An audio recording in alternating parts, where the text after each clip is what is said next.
All right, so this is going to be the major veins around the body, the start of the major veins. So Roman numeral 3 of your outline. We're beginning around the heart. So let's start at the very top here.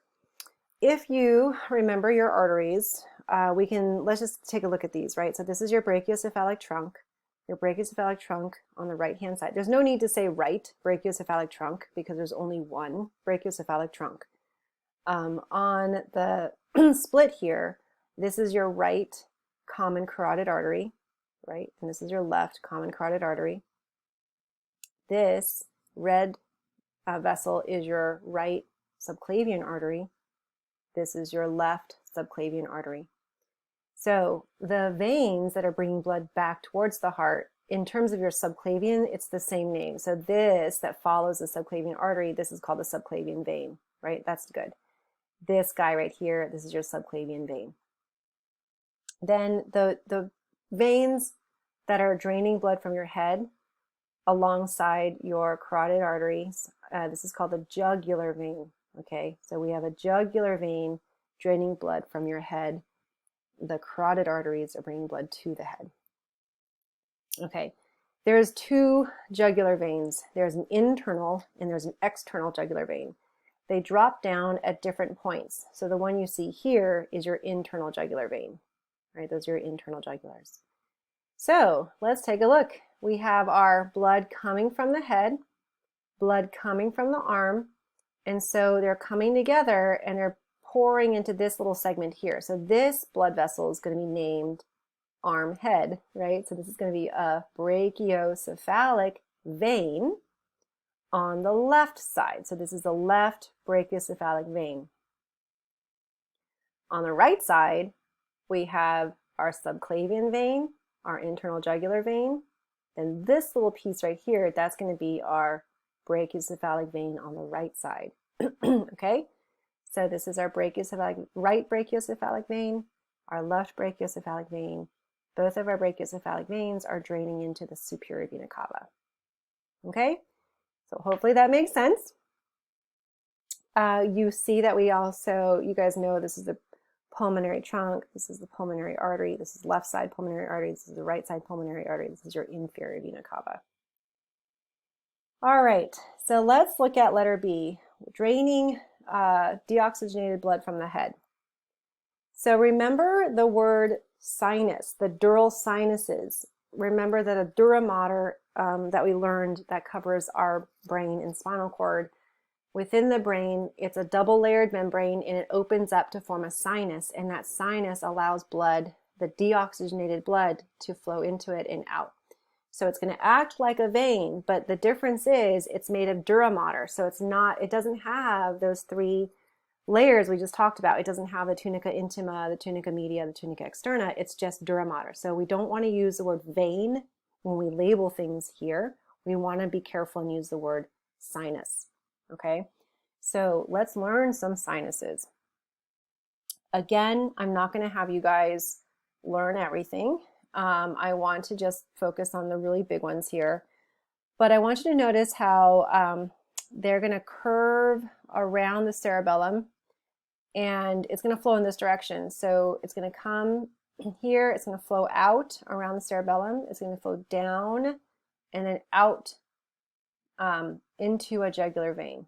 Okay, so I kind of like to look at this view a little bit better just because it's oriented in a way that I'm used to looking at a person in the right side.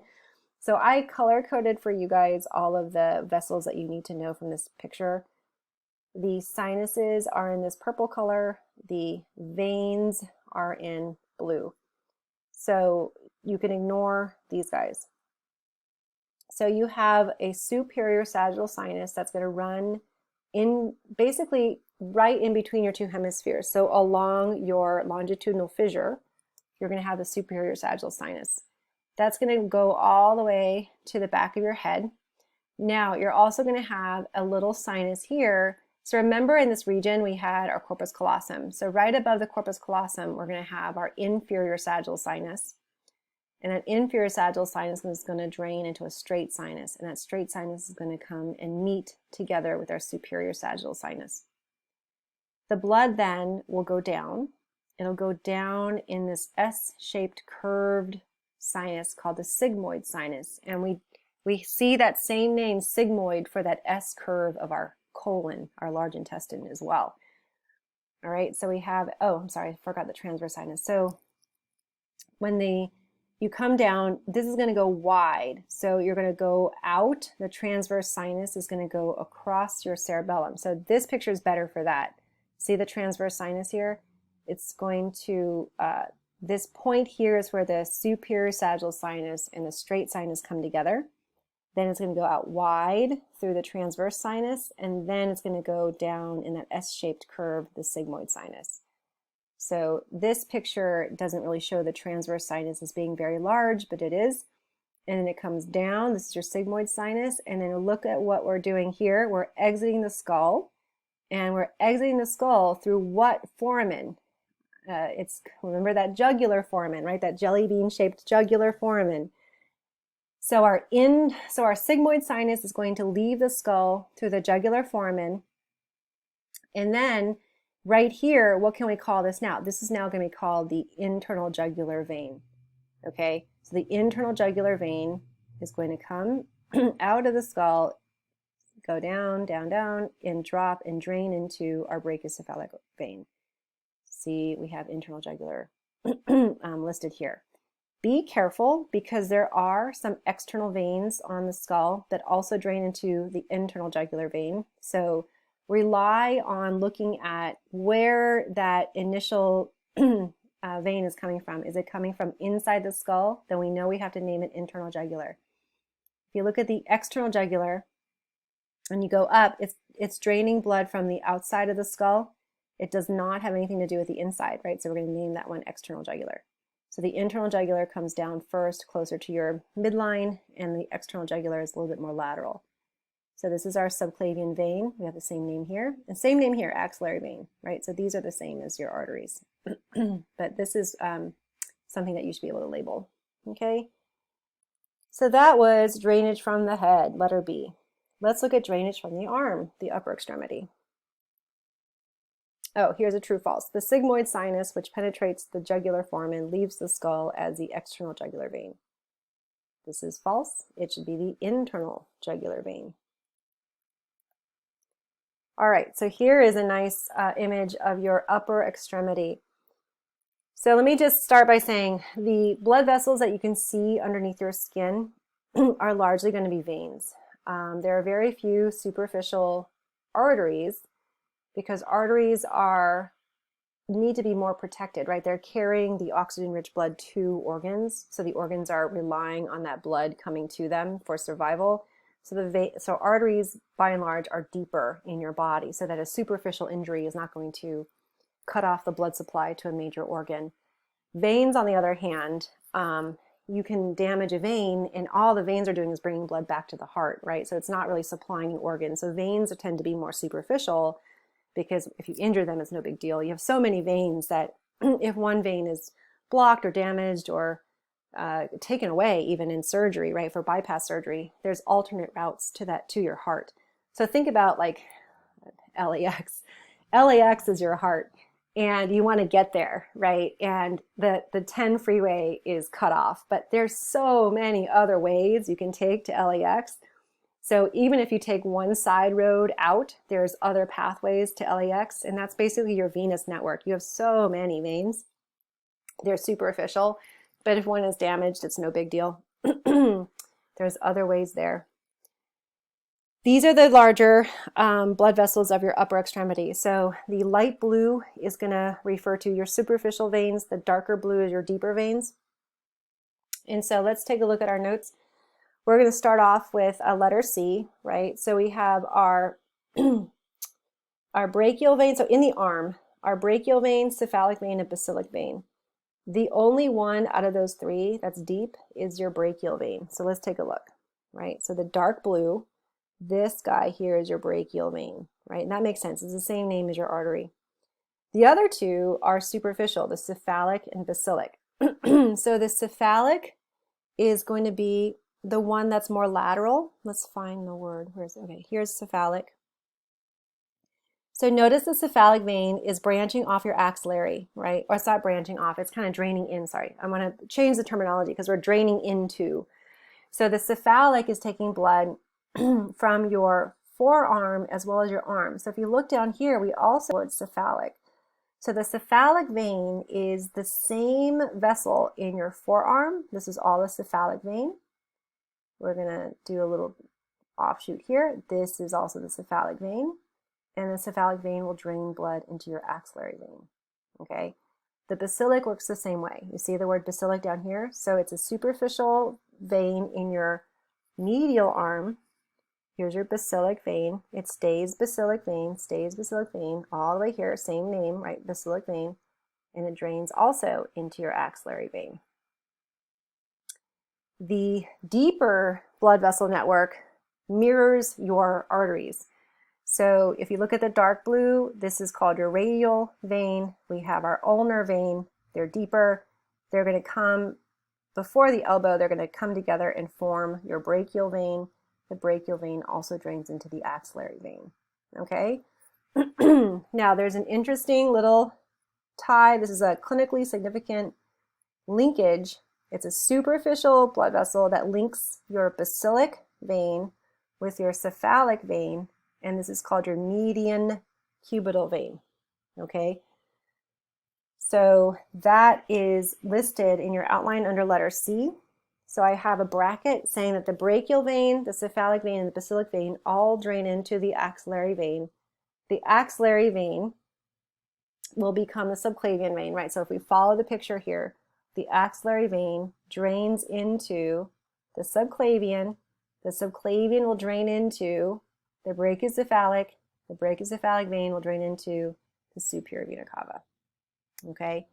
And then this junction here is also mentioned, and this, again, it's clinically significant because this is where most IVs are put, or this is where you give blood if you need to donate some blood, or if you needed to just give a blood sample. This is that blood vessel they use to put the needle in, okay? So this is superficial. You can see this with, different, you can see mine pretty well, other people you can't, but that's it. So median cubital.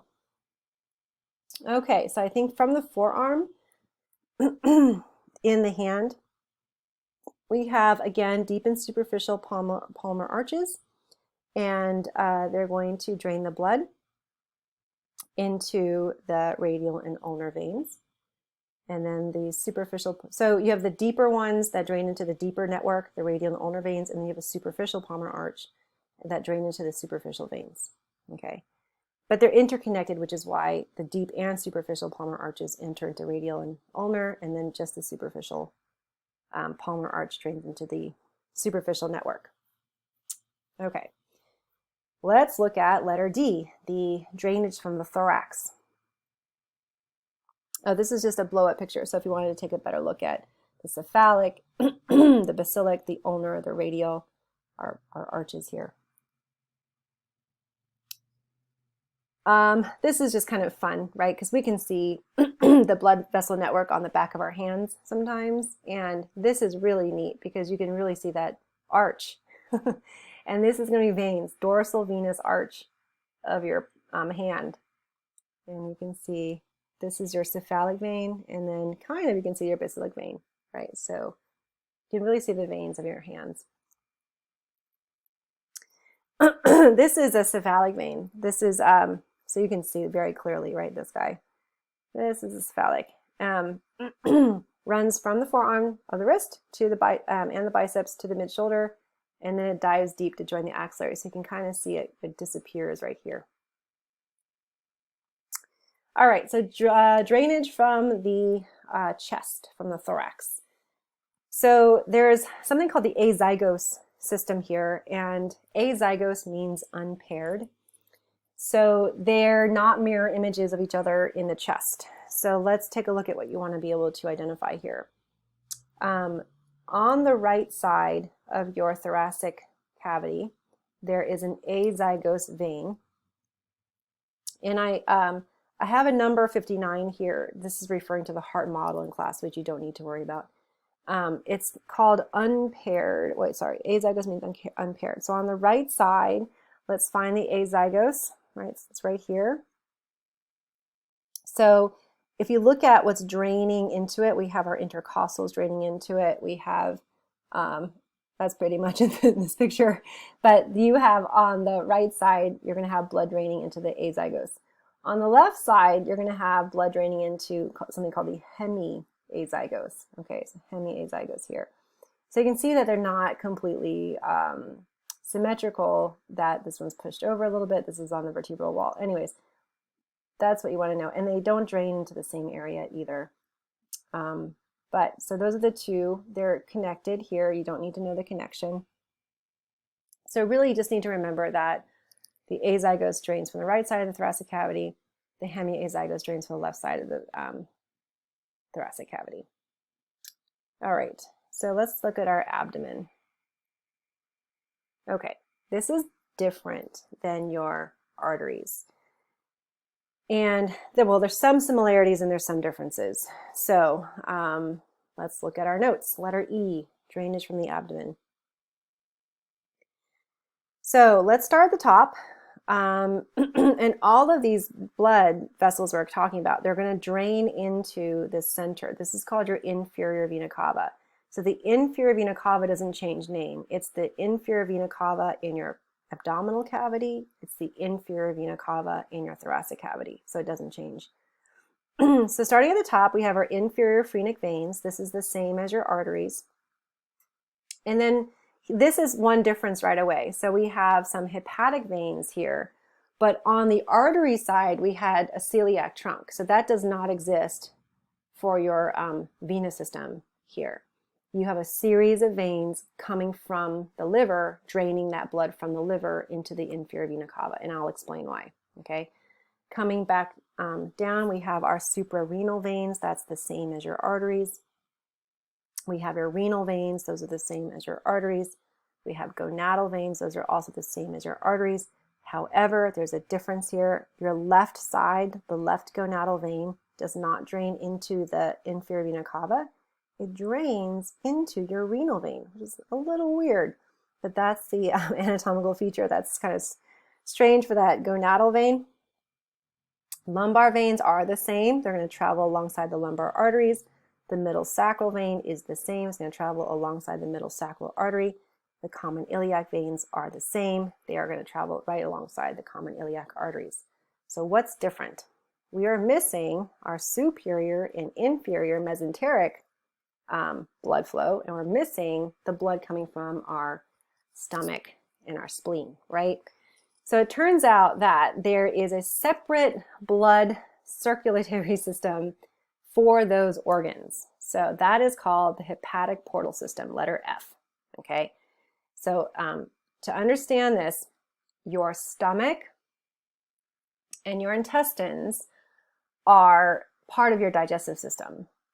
And your digestive system is taking in foreign objects from the outside world. And what I mean by foreign objects, of course, it's food, but that food can contain all kinds of pathogens on it, right? Bacteria, viruses, fungal spores, all kinds of nasty things can be on that food, including toxins like pesticides, herbicides, chemicals.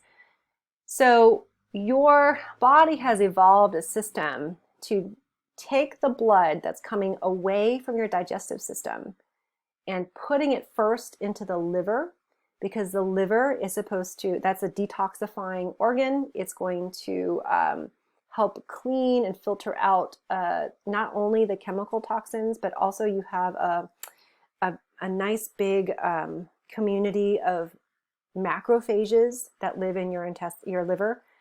And so it's a filtering organ that the blood from your digestive system goes first to the liver to get filtered.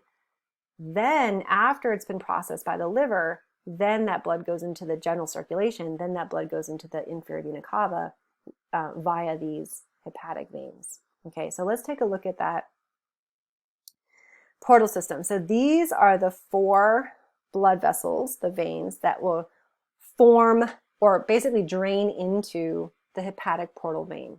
They form the system, but they drain into a hepatic portal vein. So let's take a look at that. So here is the all-important hepatic portal vein. Remember, this is the portal vein. Over here, back here, these are called hepatic veins. So the word portal is critical here. Hepatic veins are draining right into the inferior vena cava. The portal vein is entering into the liver. So just think about the port of the liver, right? So where is blood coming from that's draining into the liver? Well, from these four places: the superior mesenteric vein, the inferior mesenteric vein, the splenic vein, and the gastric vein. So you might be thinking to yourself, the spleen is not part of the digestive system. Why is it here? Because it is also a filtering organ. So basically your body's like, if the spleen didn't catch it, we're going to go and take that blood and do it another time through with the liver, okay? So blood from the spleen doesn't carry many nutrients, but it might carry microbes that if it escapes the spleen's filtration system, it's carried to the liver for destruction. So let's take a look at the picture. So remember, our superior mesenteric artery served the right side, the small intestines, as well as the right side of our large intestines. So here's your superior mesenteric vein on the right side, coming up and merging into the hepatic portal vein. The inferior mesenteric vein coming from the left side, coming up and merging into the hepatic portal vein. The splenic vein coming from that spleen, right there it is, coming into the portal vein. And then the gastric, the ones on the stomach, coming into that portal vein. Okay, so anything your stomach gets, the blood that it's going to, your stomach is actually not made to absorb nutrients, but some things do go through the stomach lining wall. And so if it does, right, it can go into the liver. Anything from the small intestines, large intestines, go into the liver first. From the spleen to the liver filters it, and then after filtration, it puts the blood into the inferior vena cava through those hepatic veins. Okay, so hopefully that makes sense. It is a way that your body can screen blood coming from the outside world, containing pathogens, harmful chemicals. And also, I should mention that the liver does package and process your nutrients. So things like cholesterols and fats get packaged into things called HDLs and LDLs, those particles that are traveling. That's what when you look for your cholesterol level, you get LDL and HDL levels. Your liver creates those little HDL and LDL particles. So when you eat eggs or when you have something with fat or cholesterol in it, your liver gets that raw nutrient and then packages it up as an HDL or LDL. All right, so that's the portal system.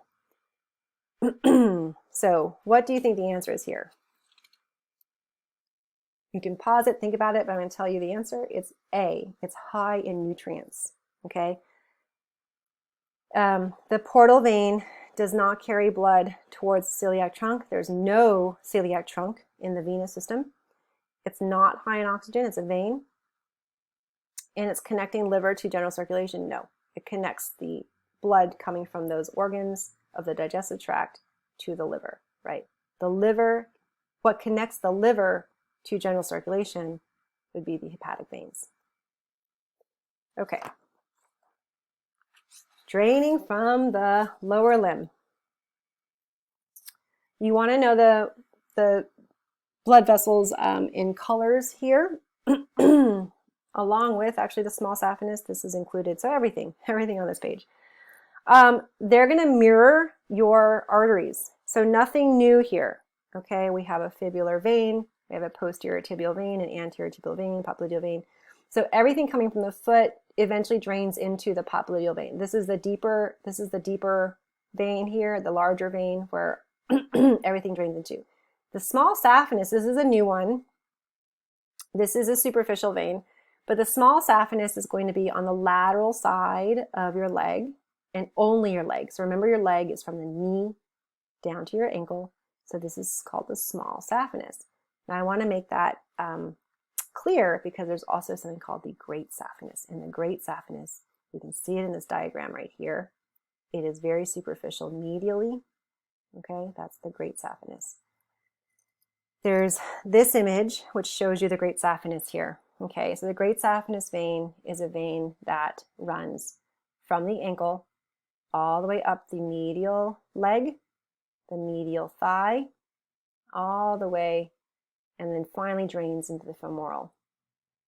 into the femoral vein, okay? So the reason why I want you to know the great saphenous vein is because this is the vein that's used most commonly when you do bypass surgeries. And the reason is it's large, but also it's so superficial. It's right under the skin. And so it's very, very easy to access, okay? So if you take a look at this image, we can see that the veins really share the same names as the arteries. The only additional veins I'm adding here are the great saphenous vein. There's no such thing as the great saphenous artery, okay? There's the great saphenous vein and there's a small saphenous vein. There's no such thing as the small saphenous artery. Okay, then, of course, all of these, you can see the great saphenous drains into the femoral. Popliteal becomes a femoral as well. The femoral drains into the external iliac. The external iliac drains into the common iliac. The common iliac drains into inferior vena cava. Okay. You can see sometimes our great saphenous vein. Okay. I'm not sure where they take it for a surgery, if it's at the ankle or the leg, but I know they do take it. And this is a nice picture of the structures we've just been talking about. So here's our femoral vein. So notice how the vein looks pretty wimpy and thin, and notice how the artery is huge, right? Look at these two next to each other. So arteries, their walls are just thicker and more robust and stronger. Veins are thinner walled, really sort of flimsy. But you can see there's a little bifurcation here where we have the great saphenous vein coming into and draining into that femoral vein. Okay. All right, so let's stop there and we'll talk about fetal circulation last.